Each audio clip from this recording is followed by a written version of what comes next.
Vamos a empezar con el primer simán del Seder, Kadesh. Kadesh es Kiddush. Es Kiddush, así como nosotros hacemos Kiddush en la boda, santificamos a la esposa, y en Shabbat se hace Kiddush con vino. También la noche de Seder hacemos Kiddush, pero este Kiddush se va a dividir en 4. Quiere decir, tenemos 4 copas que se toman en la noche del Seder. La primera es la que se representa de la sabiduría, la segunda del entendimiento, y la tercera y la cuarta de la conciencia del bien y el mal, vamos a llamarle así. Entonces por eso son 2. Pero todo este tema del vino viene a darnos una idea muy profunda, que es, el Seder viene de abajo hacia arriba. Quiere decir, empieza con el hecho que somos esclavos y estamos en problemas y tenemos límites y las fuerzas del mal nos dominan y nuestros instintos están doblegándonos, etcétera, etcétera. Vamos subiendo hasta que llegamos a la salvación completa, al Beit HaMikdash, al Mashiach, y eso es lo que va a pasar al final del Seder. Entonces, ¿cómo tendríamos que empezar realmente el Seder? Tenemos que empezar con el hecho que somos esclavos, pero dice Dios, no, para tú enfrentarte realmente con esa situación, te voy a dar fuerza más allá de lo normal, más allá de lo natural, de la naturaleza, para que puedas tú enfrentar y sacar de ese hoyo, de esa oscuridad, esas chispas de luz que tienes ahí adentro. ¿Por qué? Porque si una persona se va a un lugar negativo o está en una situación negativa, se le pega esas cosas negativas. Si, por ejemplo, si una persona le dices, a ver, acuérdate de las cosas malas que hiciste, luego entra en esa depresión y en esos problemas, se enoja. Pero aquí queremos entrar ahí, tenemos que entrar ahí, porque eso es lo que es la mitzvah del Leil HaSeder, es vivenciar todo ese proceso. Entonces tenemos que entrar al proceso, pero nos dice Dios, no vas a entrar solo, tienes que entrar conmigo, tienes que entender. Por eso el vino viene a representar la sabiduría, el entendimiento, la luz. Entonces tienes que entender que yo estoy contigo, no solamente en la salvación, también cuando estás adentro del problema, ahí estoy contigo. Entonces, cuando una persona quiere pasar ese proceso, vamos a llamarle proceso psicológico, lo puede pasar, pero tiene que conectarse con Dios y junto con Dios ir al mismo lugar. Vamos a suponer que una persona hizo un pecado, que comió algo que no debía de haber comido. Bueno, él sabe, se arrepintió, pero ¿qué le dice a Akadosh Baruj Hu? Le dice, a ver, vamos a recordar, vamos a vivenciar otra vez eso. Entonces, tienes que imaginarte cómo vas a la cocina o al lugar, vas al restaurante o donde sea, y vas a agarrar eso, cómo te lo estás comiendo. Eso, volver a vivenciarlo es otra vez entrar en la depresión del pecado. Y Dios no quiere eso, al revés. ¿Qué es lo que te dice Dios? Mira, tráeme a mí. Ahora, vamos a ir al mismo lugar, pero ahora estás conmigo. Yo soy el que está ahí contigo. Tú pasaste eso, pero eso que pasaste, lo pasaste, y ahora que te estás arrepintiendo, con eso que hiciste, ya te estás acercando más a mí. Porque te estás arrepintiendo, te estás acercando, estás corrigiendo tus problemas. Entonces, estoy contigo. También eso que ya pasó y estuvo mal, al final sale que salió bien de ahí, porque eso te hizo acercarte a Dios. Muchas veces una persona, por ejemplo, pasó un tiempo de enfermedad, o un tiempo de pobreza, o un tiempo de dificultades conyugales, o de dificultades con los hijos, o con todo tipo de historias o cosas que pasan con las personas, pero después eso le hizo que cuando estaba en ese problema hizo una tefilá y se le abrió el corazón y lloró, después empezó a platicar con Dios, etcétera. Entonces al final le dice Dios, ¿ya viste? Eso al final salió bien. No quiere decir que entonces la gente tiene que buscar problemas y eso para conectarse con Dios, no, pero ya cuando una persona ya pasó algo, ya tiene un trauma, entonces para solucionar ese trauma, para endulzar ese trauma, tienes que ir ahí otra vez, pero no estás solo. Ahora estás con Akadosh Baruj Hu. Él está contigo. Entonces por eso te tomas unas copas de vino,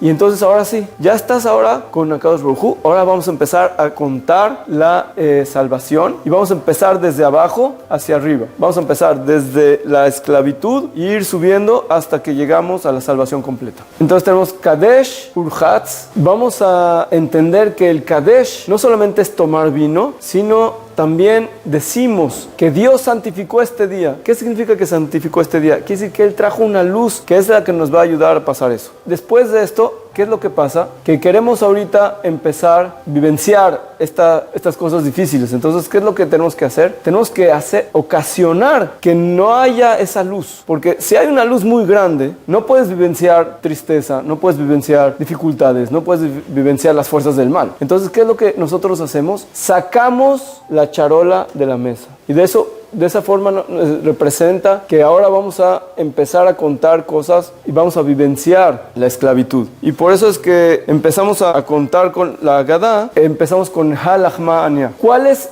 lo principal de Pesach? La matzá. La matzá es el pan de la fe, es el pan de la sencillez, de la humildad. Entonces, es lo que decimos, esta matzá, lo que representa esta matzá, es lo que nos hace que podamos salvarnos de todos los problemas que tenemos. Y tenemos que darles, como dije antes, a los niños su lugar. La Agadá, la principal mitzvah es la mitzvah de Veigadetá levinja bayomahu, que es le contarás y le traerás a tus hijos esta vivencia de la salida de Egipto, que no es algo histórico que pasó hace mucho tiempo, sino que es hoy, en el momento en que estás en la noche del Seder, estás pasando la salvación, tanto personal como familiar, como colectiva, de todo el universo, de la luz que se está revelando en este momento. Y por eso es que nosotros le damos al principio de la Agadá su lugar a los niños. Lo principal es que ellos preguntan. Entonces, eso es lo que empieza Manishtana Alayla Azeh. ¿Qué es lo que es diferente esta noche a todas las demás noches? Pero no solamente es una pregunta, sino es una respuesta. Quiere decir, Manishtana, hay algo que cambia. ¿Qué es lo que cambia? Lo que cambia es que la luz de los milagros está antes de los problemas. Y esta es la respuesta a todas las preguntas. Es decir, generalmente uno primero tiene que ver cuál es el problema, después cuál es la solución. En el caso de la noche de Pesach, nosotros tenemos primero la solución. La solución es que hay Dios y Él gobierna todo y Él hace todo, hizo todo. Y tener fe y tener humildad. Y con eso ya tienes la solución a todos los problemas que después vas a ir vivenciando, porque ya tienes la fuerza de cómo pasar con eso. No solamente corregir lo que hubo en el pasado, sino que crecer en el futuro con esos aprendizajes que ya puedes utilizar, porque ya pasaste y convertiste un trauma en un brinco, en un lugar donde puedes crecer y volar. Entonces, después de que empezamos con Manishtana y las preguntas, directamente empieza Abadim Ainu, Befaro Bemitzrayim, y la Agadá nos platica los problemas que hubo, los sufrimientos que habían, lo que nos querían hacer, todas las personas que nos quisieron hacer desde que tenemos nuestro patriarca Jacob, después los demás problemas en todo el camino hasta Egipto, después el mismo Paró y los egipcios, toda la historia. La idea de esto no es solamente algo histórico, eso es lo que tenemos que entender. Paró representa la fuerza del mal que tenemos aquí, que no nos deja traer los conocimientos al corazón. ¿Qué quiere decir Paró? Paró quiere decir que estudiaste algo, es como filosofía. Ah, qué bueno, ya lo estudiaste, ya lo sabes, qué bueno, pero ahora lo tienes que integrar, lo tienes que actuar, lo tienes que hacer que sea parte tuya. Ahí llega el Paró y te dice, no, tú tienes que ser frío, tienes que tener aquí una separación entre lo intelectual. Tú puedes vivir como quieras, puede ser bueno o malo, no importa. Lo importante es que tu intelecto es superior a los animales. No, nuestro intelecto no es superior a nada. Nuestro intelecto es una herramienta que Dios nos dio para que nuestra alma pueda ayudarnos a corregir nuestro cuerpo, nuestras fuerzas animales, nuestras conductas, nuestras cosas que hemos aprendido, nuestras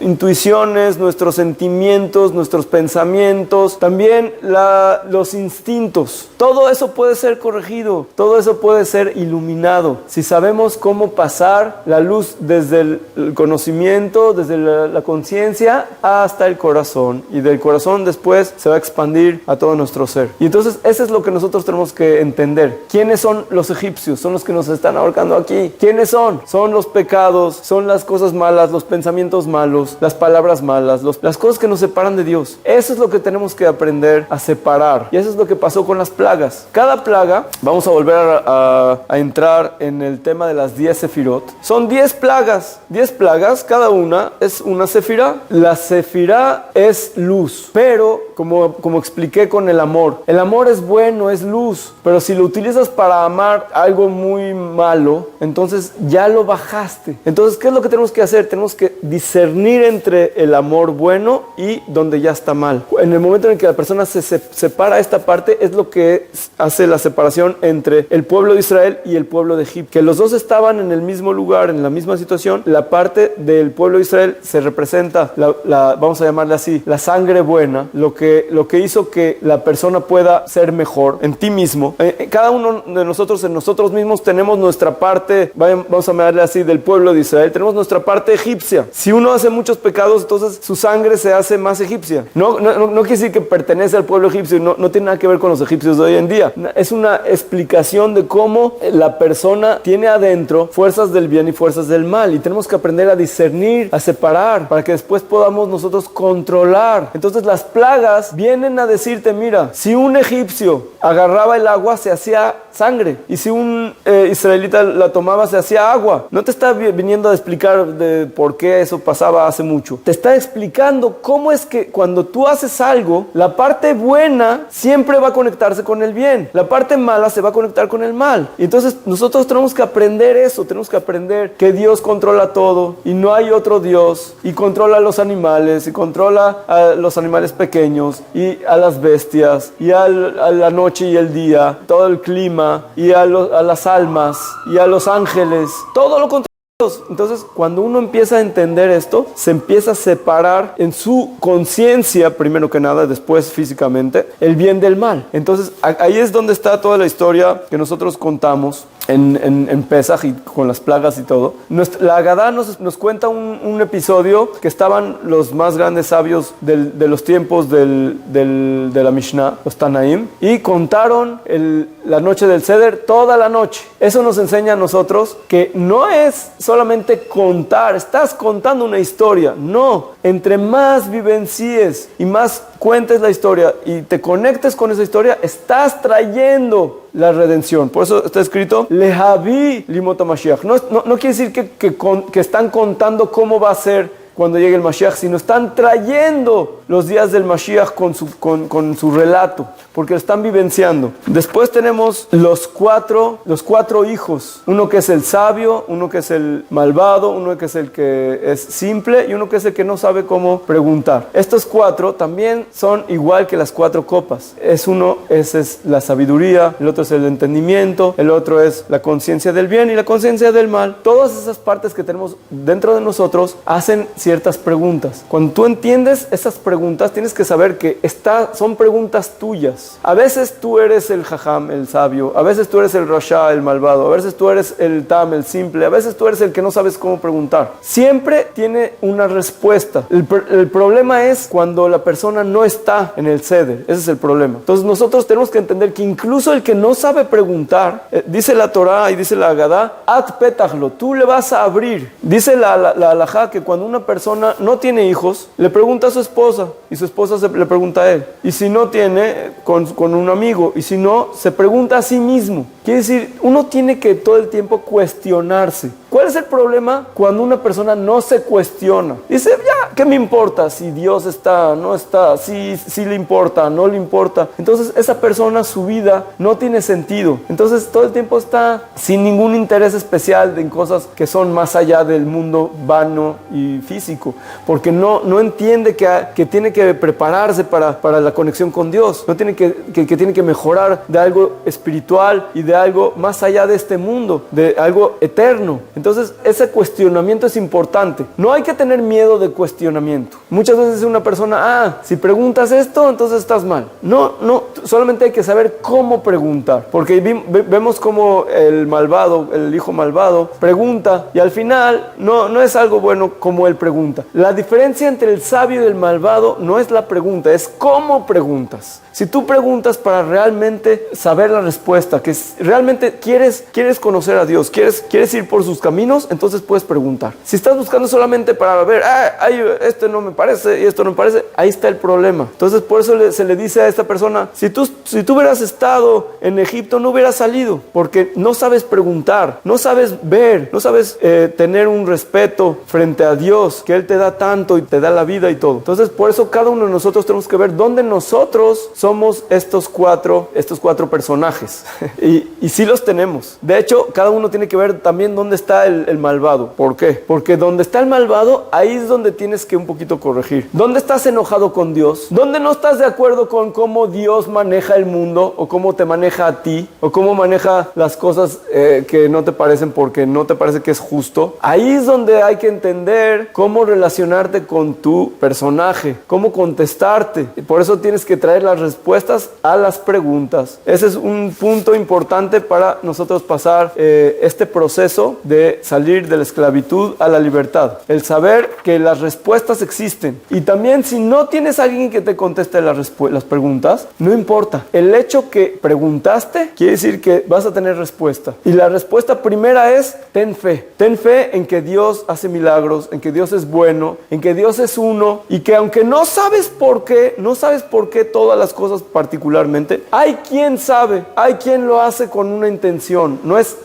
todo un relajo. No es que llegaron las plagas así nada más y se revolcaron las ranas con los piojos. No, todo tenía un orden de aprendizaje, que incluso el filósofo y el hechicero más grande del mundo paró. Al final dijo: hay Dios y Él es único. Entonces, si Él dijo eso, también nosotros con nuestros problemas y nuestras preguntas podemos decir y aceptar que Dios es uno, y no solamente que es uno, sino que Él supervisa y gobierna y maneja todo el universo, y también a nosotros, a nuestros pensamientos, a nuestras palabras, nuestros actos. Cada movimiento que hacemos no es más que con la fuerza que Dios nos da y nos manda. Y eso es lo que nosotros tenemos que aprender de estos 4 hijos.